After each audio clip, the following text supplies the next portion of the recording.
Hola, he titulado esta ponencia La muerte, el portal de iniciación, porque es la iniciación a la vida real, a la vida verdadera. Y también lo podría haber titulado El portal que hemos olvidado, pero que todos conocemos. Para mí este tema es de la máxima importancia, porque puedo observar claramente que en Occidente estamos llenos de creencias al respecto y consideramos que este tema es un tema tabú. Y no reflexionamos normalmente sobre él. Y por eso que quiero en esta presentación hacerlo. Y sobre todo respecto a cómo nos preparamos para traspasar este portal. Ese es mi propósito. Al haber nacido, lo único seguro que tenemos todos es que vamos a morir. Pero no nos preparamos para ello. Nos preparamos para ganar dinero, para constituir una familia, para muchas cosas en la vida. Pero como civilización olvidamos la preparación para el viaje más trascendente. Todos hemos transitado muchas muertes, muchas pérdidas. La pérdida de una relación, la pérdida de un proyecto, de un empleo, de una mascota que nos duele tanto. Y la profundidad del dolor que nos invade es particular de cada uno. Y no podemos decir que mi dolor es más grande que el tuyo, porque va a depender de la configuración interna que cada cual tenga respecto al dolor. Y eso también, la escala de aquello, tiene directa relación en cuánto sufrimiento tenemos guardado y que no nos hemos dado cuenta. Entonces tal vez una pérdida se suma a muchas otras cosas y la desolación que nos invade es demasiado grande.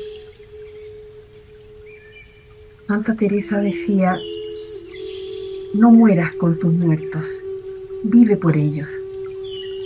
Y me parece de gran sabiduría eso. No dejarnos destruir por el dolor, sino que sinceramente honrarlos, honrar su memoria, viviendo la vida mientras estemos aquí. Cada vínculo es particular y por lo tanto cada pérdida lo es y genera un duelo único. Los otros reinos en la naturaleza también duelan. El reino animal, desde las hormigas hasta los elefantes, e incluso los cuervos tienen ritos funerarios maravillosos. Duelan, les duele la pérdida. Y en el del reino vegetal sabemos menos, pero sospecho que también sienten sus pérdidas porque tienen emociones. Hay comportamientos en el reino vegetal que son distintos a los nuestros, a los animales, pero que son maravillosos en un lenguaje distinto, como se ha descubierto que individuos grandes protegen a los más pequeños, o cómo se comunican de las amenazas a través de las redes fúngicas en los bosques. Lo que quiero presentarles a continuación es una reflexión dentro de los límites del tiempo que disponemos, de cómo prepararnos para este viaje, para que cuando llegue el momento de que se abran las puertas, que se abra ese portal, estemos preparados. Eso es de lo que voy a presentar a continuación.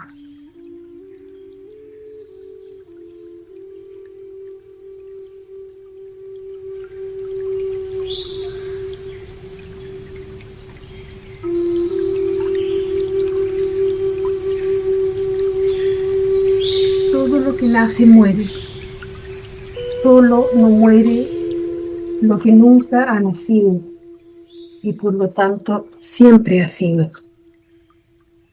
Esta es una foto de la muerte de una estrella.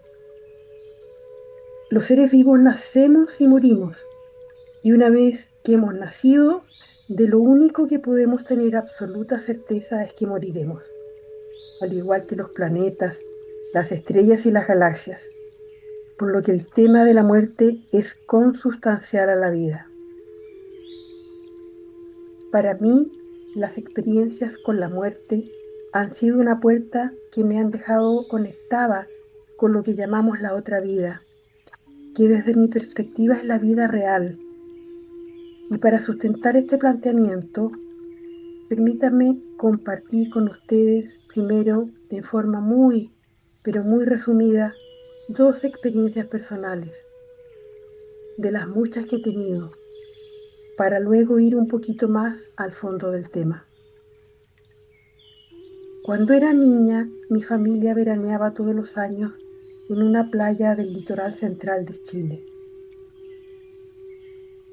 El nombre de esa playa era Yoyeo, y una tarde, a comienzos del mes de febrero, me encontré en medio de la gente con una compañera de colegio que me preguntó, ¿sabes nadar?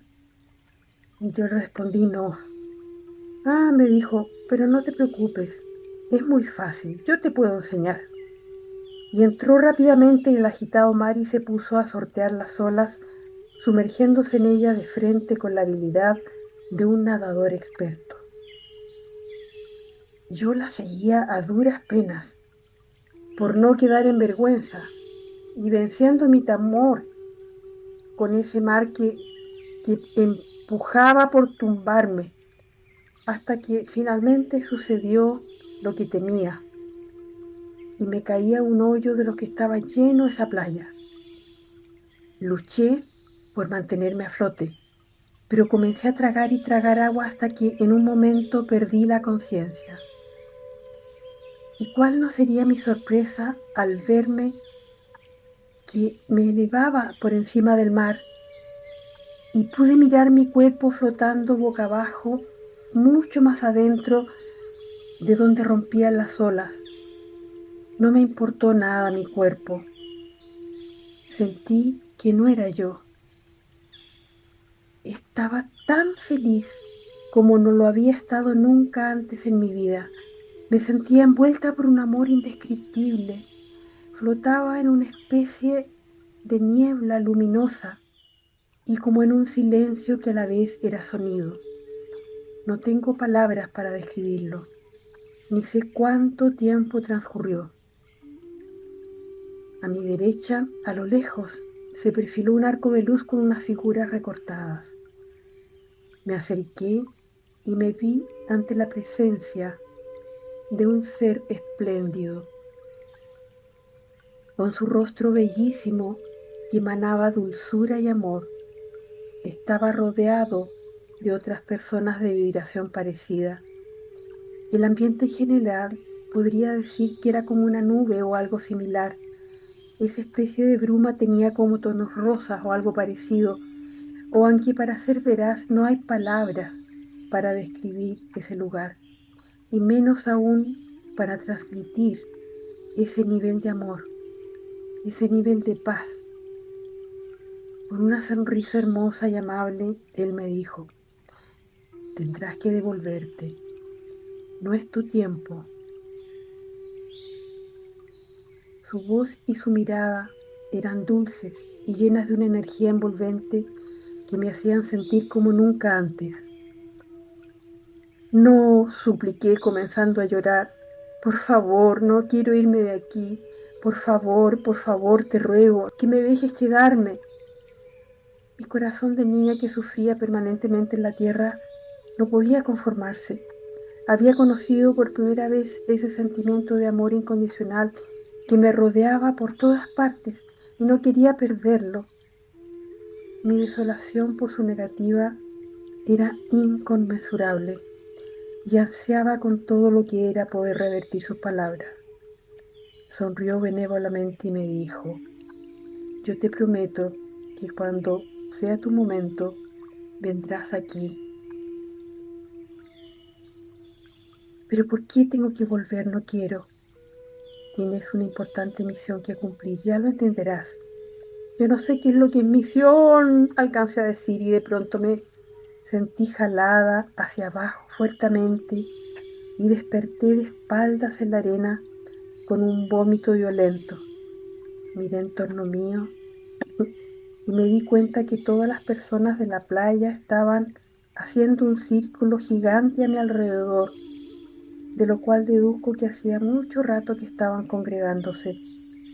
Encima mío el salvavidas, pálido y agotado, llevaba mucho rato intentando resucitarme, hasta que lo logró.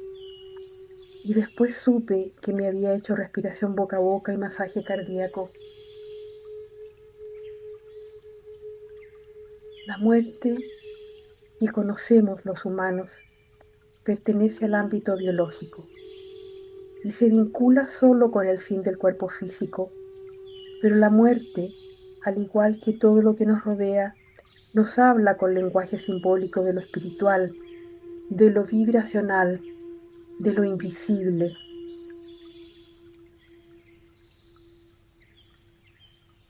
Y hablando de simbología, el niño llega a este mundo con la cabeza hacia abajo, pues analogía con el descenso del espíritu, nos dice Omram Michael Ivanhoe, el maestro y filósofo búlgaro, porque el espíritu que viene de arriba debe sumergirse en las regiones más densas de la materia. La posición del niño simboliza que el espíritu se hunde en la materia. Por otra parte, cuando el hombre muere, al contrario, sale de una región muy densa para penetrar en una región más sutil, como el submarinista que sale del agua para ir a respirar al aire libre. El nacimiento es, pues, una forma de muerte. El nacimiento del niño, por otra parte, es una muerte en las regiones sutiles, mientras que la muerte de un hombre en la tierra es un nacimiento arriba. Y eso que viene de arriba al que se refiere el maestro Ivanhoe ha sido percibido y honrado por todas las culturas humanas desde los inicios.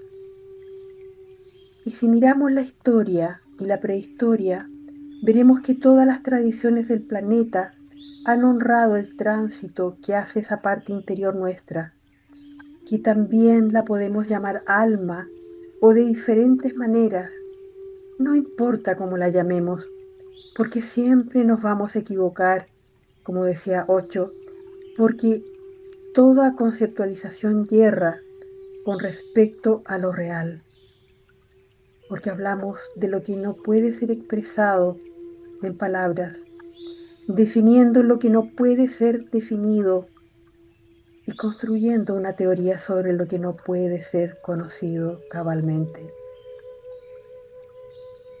Bueno, me gustaría compartir con ustedes otra experiencia de muerte, esta vez una muerte ritual. Formaba parte de un grupo de meditación y estudios que nos reuníamos periódicamente para la activación del cuerpo de luz o Merkaba. Estábamos todos sentados con la espalda recta en posición de loto, ojos cerrados para relajarnos. Y mientras pongo atención en mi respiración por largo rato, alejando mis pensamientos hasta que logro poner mi mente en blanco, logrando el silencio interior.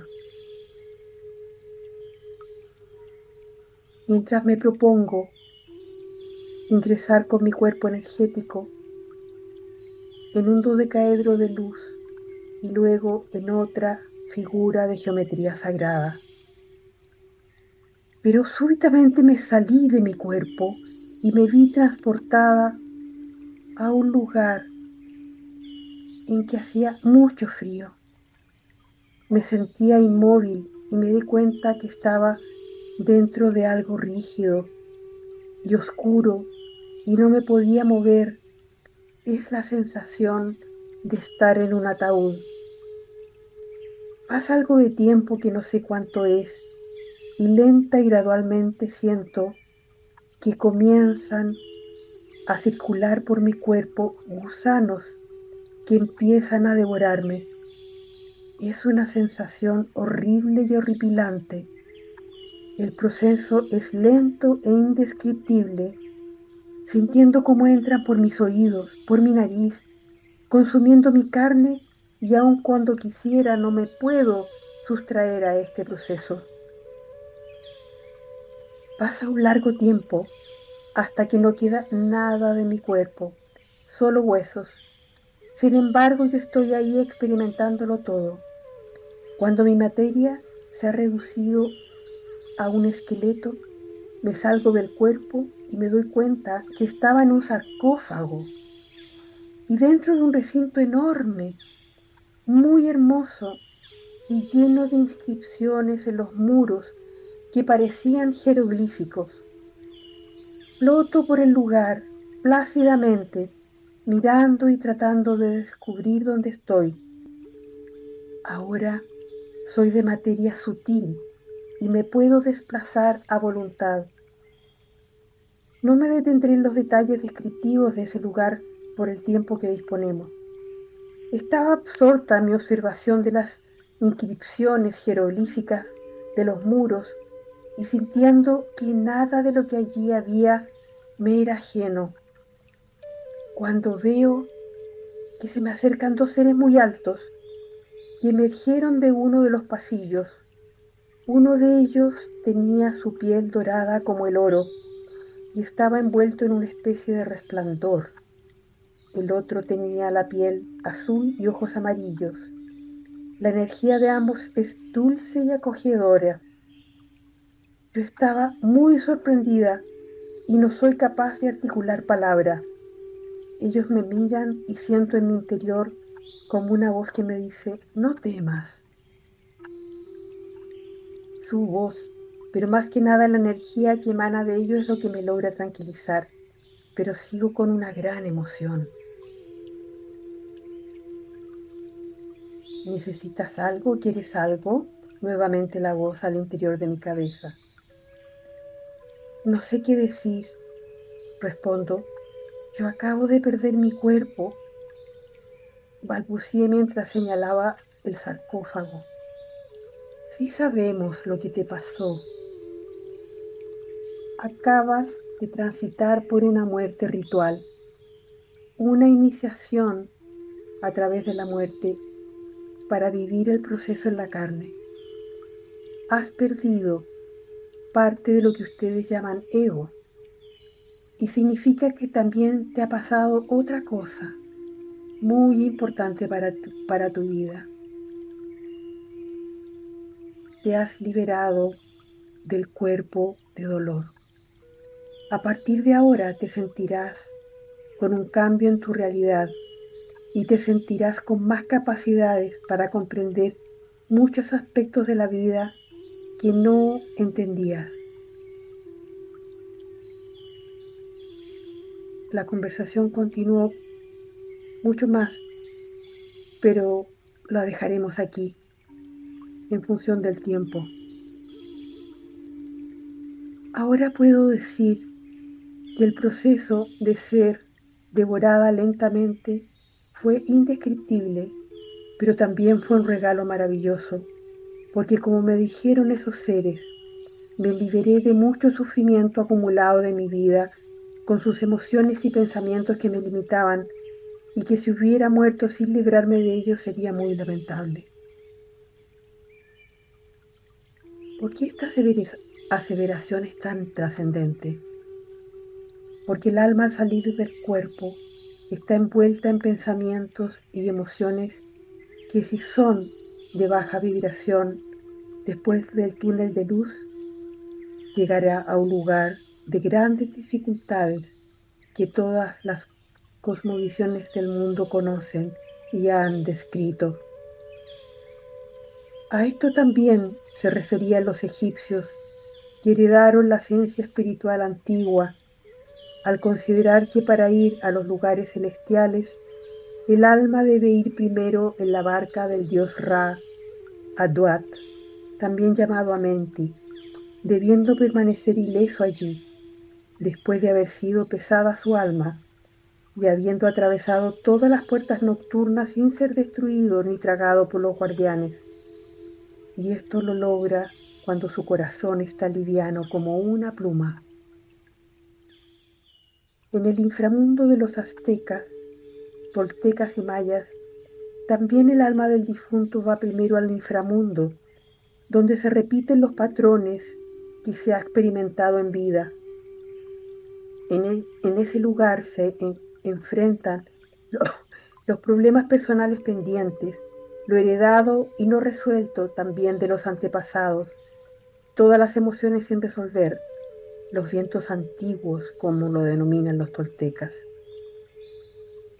La misma visión se incluye en el libro tibetano de los muertos, el Bardo Todul, donde se dice que el alma va específicamente al bardo de la existencia, el Sipai Bardo, que es un estado intermedio de conciencia entre la muerte y el renacimiento. Es despertar en una pesadilla si en el momento de morir hemos conservado emociones que nos limitan. Si tenemos miedo, estos se materializan ante nosotros.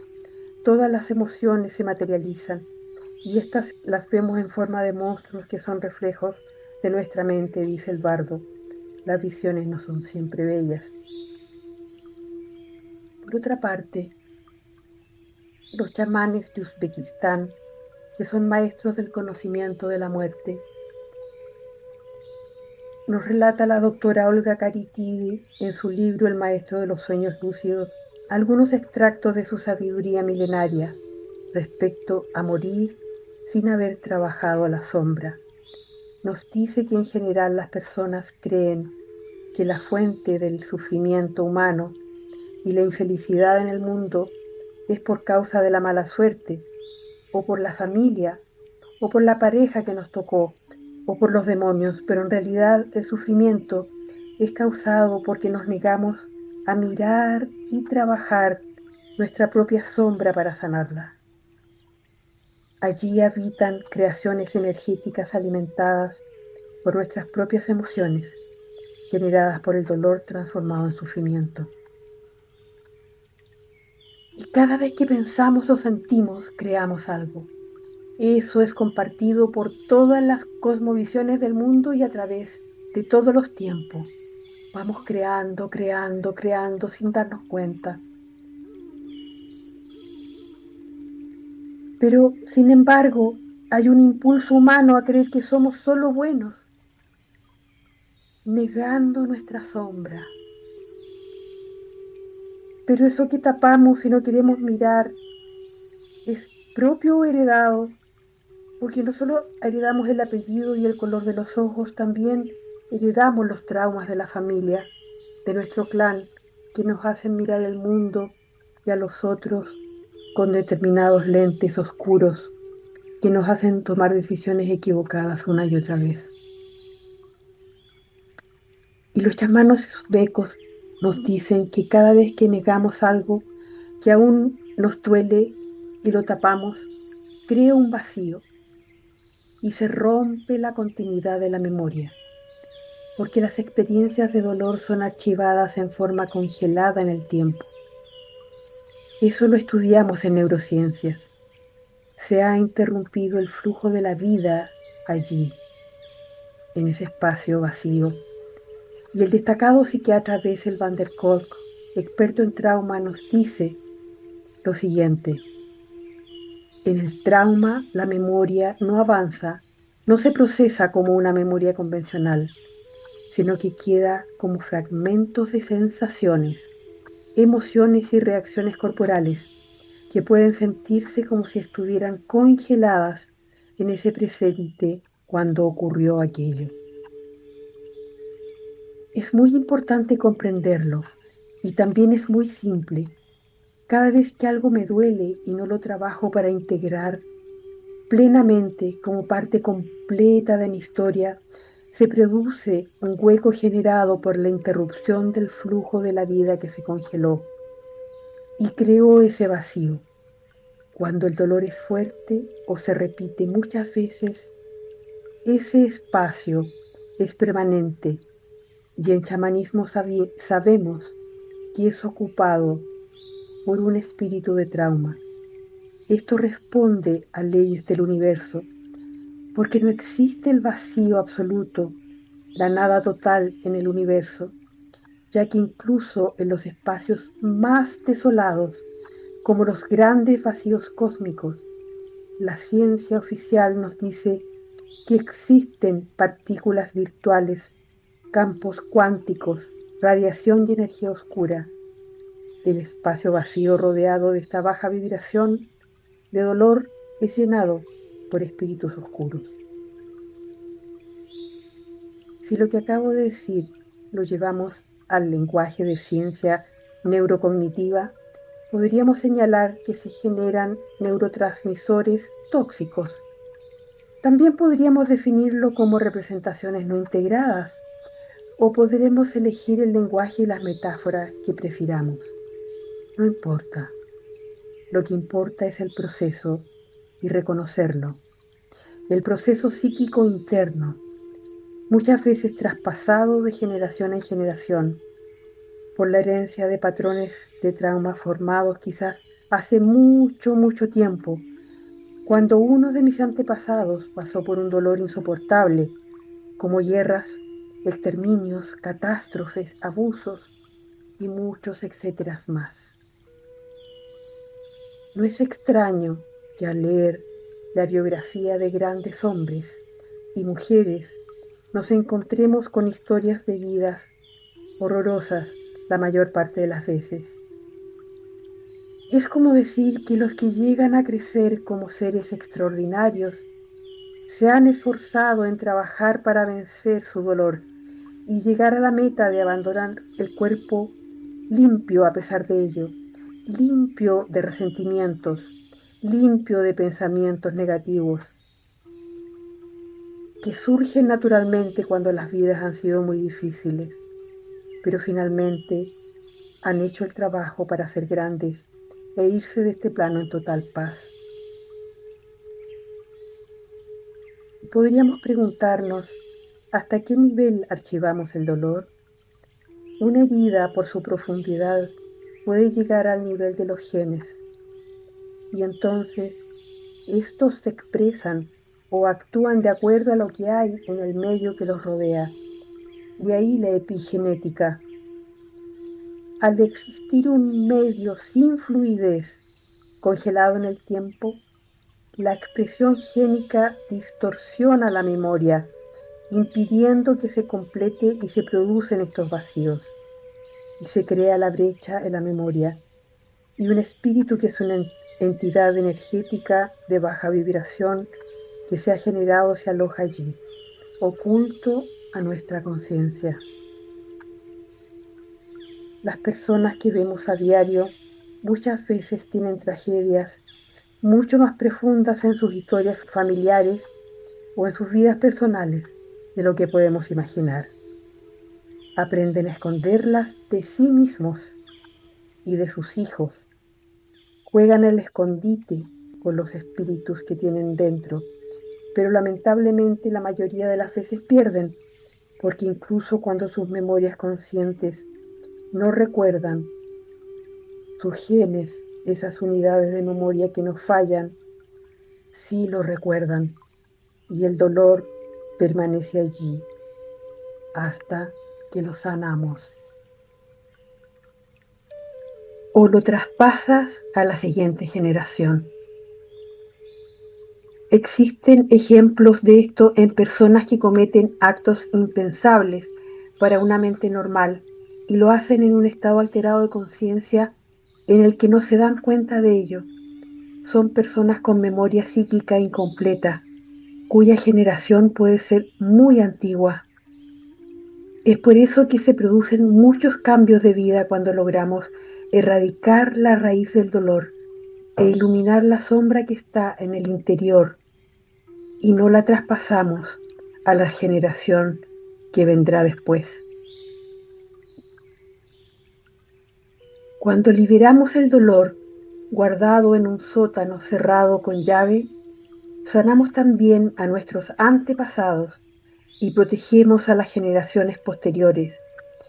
Esto puede ser un gran aliciente para buscar la sanación con urgencia. Esa sanación tiene que ser experiencial, no mental, no racional. Es mirar a la cara nuestra sombra, buscar hasta encontrar la raíz de mis miedos. En la tradición de los nativos americanos también existe la creencia de que nuestras acciones son responsables del bienestar de 7 generaciones antes que nosotros y 7 generaciones después de la actual. Y al trabajar también las liberamos. En Occidente tenemos miedo patológico a la muerte. Se dice que es un miedo a lo desconocido, pero en verdad es miedo a lo conocido, porque ya hemos pasado por ello y lo hemos olvidado. El dolor que he experimentado se queda en nosotros como nudos dolorosos, inconscientes, y esos nudos son apretados por los espíritus generados por esas formas pensamiento y esas formas sentimiento ocultas en lo más profundo de la psique. Y si no los desatamos, esos nudos durante nuestra vida, pasaremos al más allá y nos enfrentaremos a ellos al morir. Y lo vamos a hacer después de nuestra muerte física. No importa si creemos en el más allá o no, igual nos va a suceder. Al traspasar el umbral, hay muchos relatos de luz y de felicidad que habremos escuchado. Pero esto es solo el comienzo. Lo que viene después también se ha descrito en libros, en videos, en películas, pero no es tan publicitado. No entraré en muchos detalles. Hay ejemplos en el cine. Una película que recomiendo ver está en YouTube y se llama Nuestro Hogar y es una canalización del chico Javier. También el cine nos muestra otras como películas que seguramente hemos visto, como por ejemplo La sombra del amor. Hay muchas más que muestran esto. Y nuevamente, no importa si creemos o no en la otra vida, porque todo esto realmente va a suceder. Las experiencias cercanas a la muerte dan mucha información de experiencias luminosas y también las hay de experiencias muy duras. Para entrar en la muerte es mejor estar preparado. Los egipcios se preparaban toda su vida, los antiguos toltecas también, y todas las culturas originarias lo hacían. Solo en Occidente lo hemos olvidado. También en el libro de Revelaciones del Apocalipsis, que es la contraparte cristiana del libro tibetano de los muertos y del libro egipcio de los muertos, se habla del proceso, pero en un lenguaje diferente. Los maestros uzbecos interpretan que el Apocalipsis no es un acontecimiento colectivo, sino profundamente individual. Los 7 sellos que se describen nos serán quitados a cada uno de nosotros cuando llegue el momento, y entonces nos enfrentaremos a los espíritus que hemos alimentado durante toda nuestra vida. Antiguamente las diferentes culturas que ahora reconocemos como pueblos originarios limpiaban los residuos psíquicos al pasar de una etapa de la vida a otra con ritos de pasaje o ritos de iniciación. Hemos perdido todos los rituales psicológicos que permiten realizar esa alquimia durante la vida en los cuerpos emocionales y mentales. Las dos guerras mundiales anteriores fueron inducidas por los espíritus acumulados de los traumas individuales que juntos constituyeron un gran colectivo. En la actualidad estamos en un momento muy frágil de la humanidad y existe un gran peligro para todas las personas en el planeta. Lo sabemos y por eso es tan importante que los que tenemos un poquito más de conciencia estemos siempre trabajando en nosotros mismos, porque con ese trabajo contribuimos al inconsciente colectivo de manera positiva, equilibrando la gran oscuridad reinante. Existen medios efectivos para sanarnos y llegar a constituirnos en personas que enfrentaremos la muerte liberados para disfrutar de esa maravillosa vida que es la vida real. Y mientras estemos encarnados, estaremos pudiendo irradiar luz a los que nos rodean cuando estamos sanos. Ahora quiero presentar algunos recursos efectivos que ayudan a sanar el cuerpo energético para prepararnos para el viaje. Es el gran viaje, el más importante que hayamos hecho, y puede ocurrir en cualquier momento. En los últimos meses me ha tocado acompañar a dos familias que han perdido inesperadamente un hijo muy joven. En vez de tener una maleta o una mochila de emergencia, lo realmente importante es que hay que realizar una alquimia interna que es posible iniciarla a partir de ahora, si tenemos la voluntad de hacerlo, para la que todas las formas de espiritualidad humana del mundo tienen recomendaciones y recursos. Existen muchas técnicas terapéuticas. Daremos solo algunas que yo he probado personalmente y que he experimentado como realmente efectivas. La primera de todas, la terapia de vidas pasadas, que todos conocemos. Por la TBP podemos sanar el dolor de los traumas. Sabemos que la regresión no solo la podemos realizar a una vida anterior, también puede ir a nuestra niñez, a nuestra vida uterina, para sanar el dolor que se ha transformado en sufrimiento y quitar las huellas del trauma personal o que hemos vivido en nuestro linaje. No me referiré en profundidad a la técnica y solo diré que en lo personal aplico conocimientos de trauma en la utilización de la terapia, conocimiento que he traspasado a mis alumnos. La TBP es una preparación poderosa para prepararnos e iniciar livianos el gran e importante viaje. El segundo recurso que les quiero presentar es conocer la ciencia del sueño. Aparte de la TBP, conocer esta técnica, esta ciencia, es muy importante porque pasamos un tercio de nuestra vida durmiendo. Todas las noches morimos y volvemos a renacer al día siguiente. Durante la noche hemos podido acceder al mundo invisible con nuestro cuerpo energético y la mayoría de las veces no lo recordamos. Es en los sueños donde existen mensajes diariamente para nuestra vida y para nuestra sanación. Hemos perdido ese conocimiento que las culturas antiguas dominaban, como por ejemplo las tribus del Outback australiano, como relata Marlo Morgan en su libro Las voces del desierto, o en el México antiguo, en donde el conocimiento de los toltecas hablaba de los sueños como una ciencia de sanación y de ascenso para la conciencia.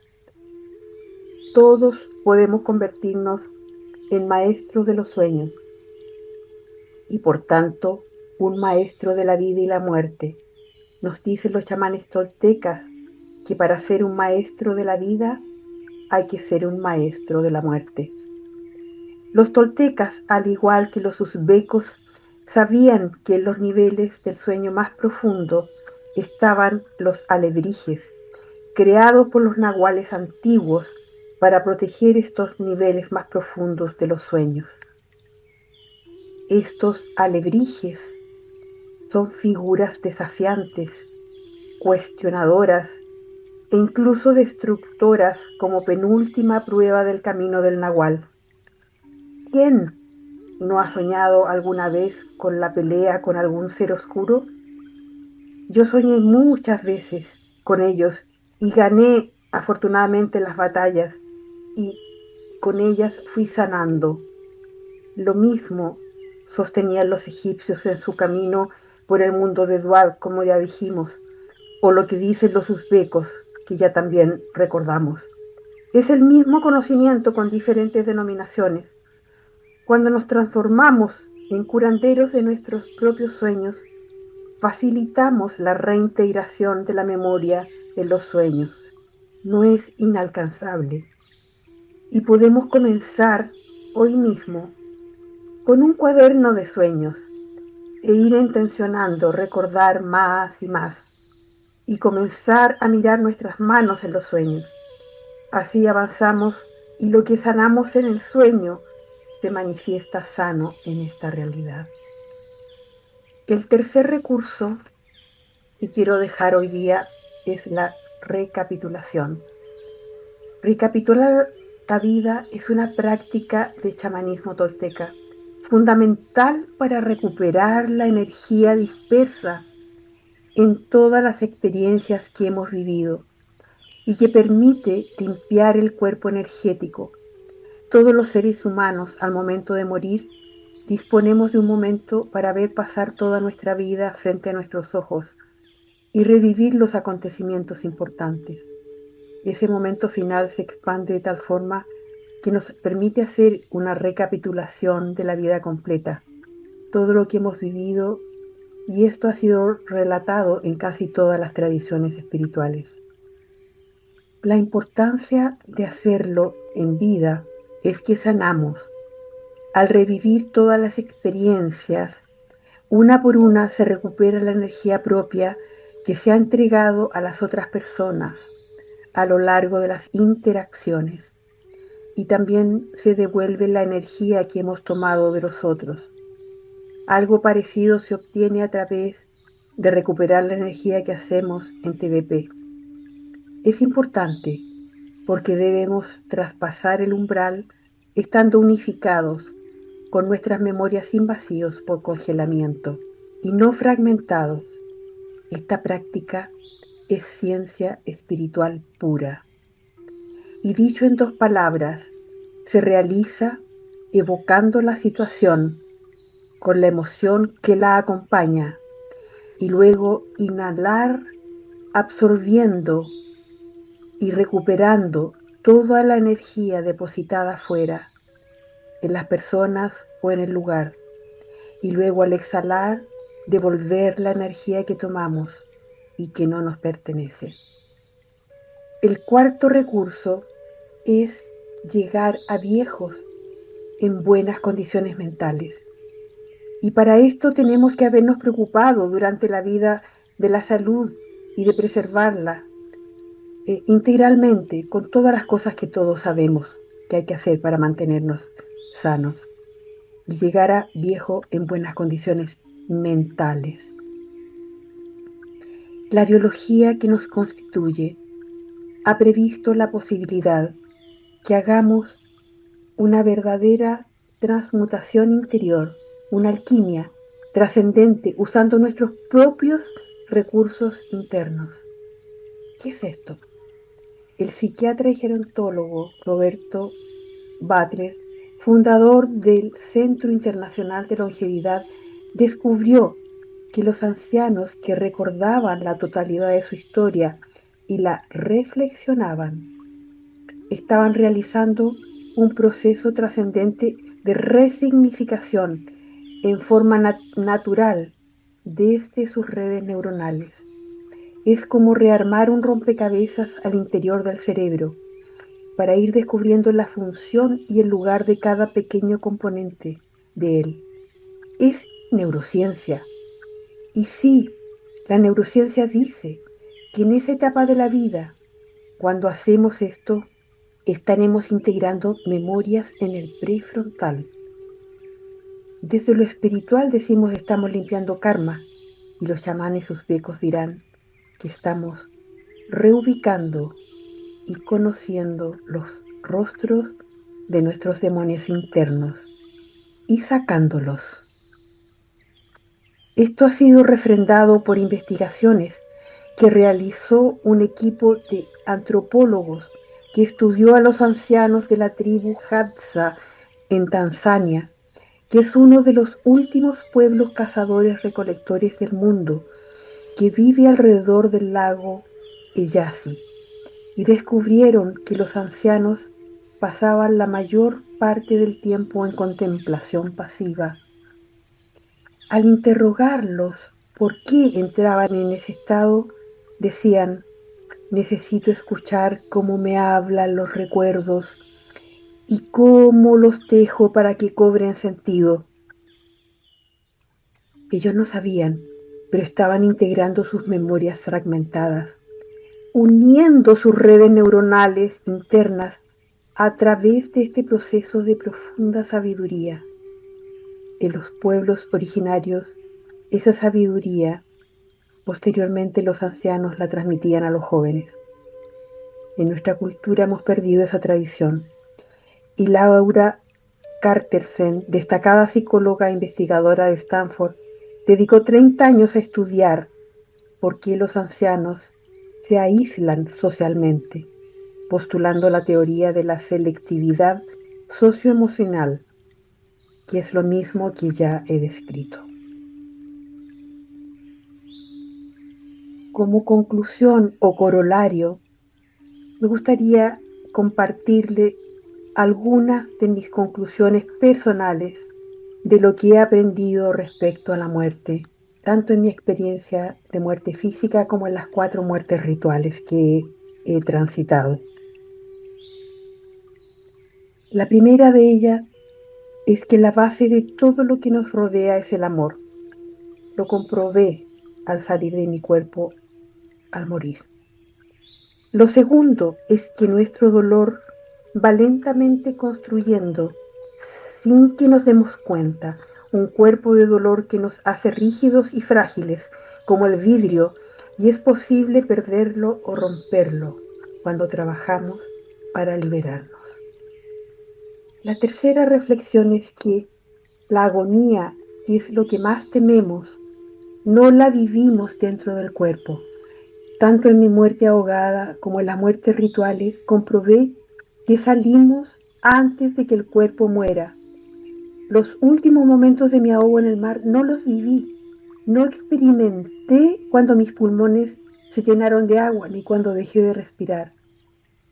Cuarto, que la muerte es más dulce y menos aterradora de lo que tenemos internalizado.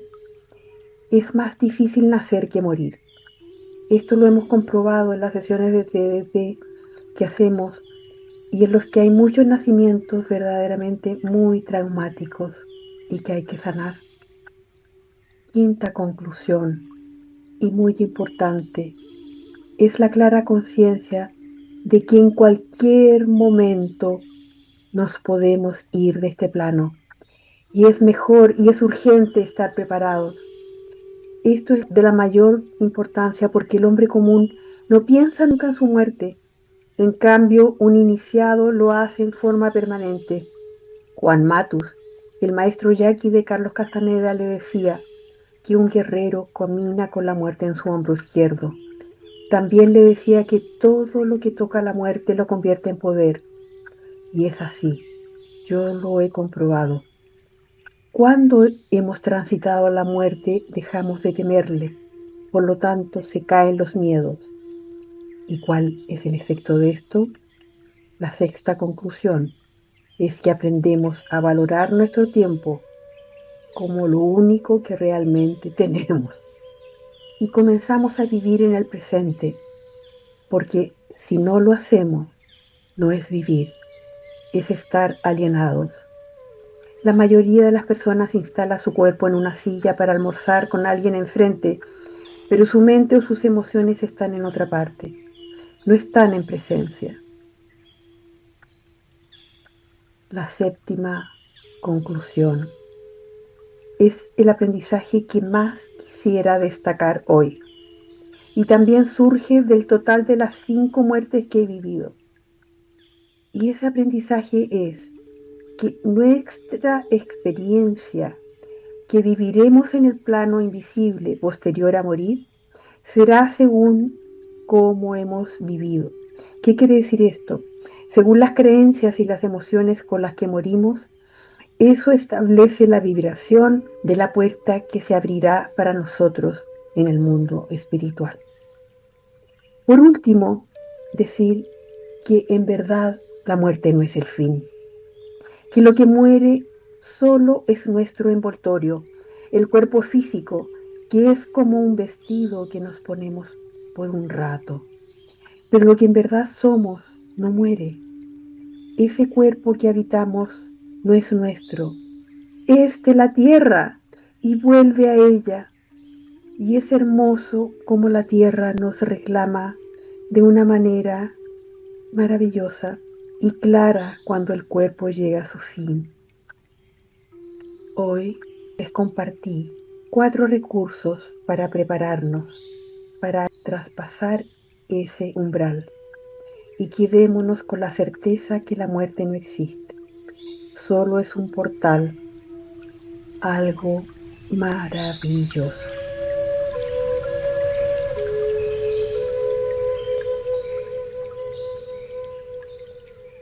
Estoy aquí frente a ustedes después de haber hecho esta larga reflexión sobre cómo prepararnos para el viaje. Y tengo la esperanza de que lo que he reflexionado y lo que les he presentado, especialmente los 4 recursos que solo alcancé a enunciar por la limitación del tiempo, los incentive a buscarlos y a iniciar lo antes posible un trabajo muy profundo en cada uno para sanar absolutamente todo el dolor que pueden haber acumulado sus vidas y que han transformado en sufrimiento.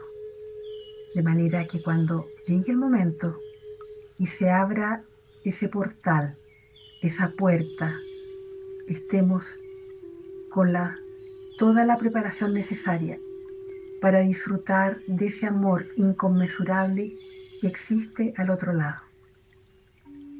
Muchas gracias por haberme escuchado en el día de hoy.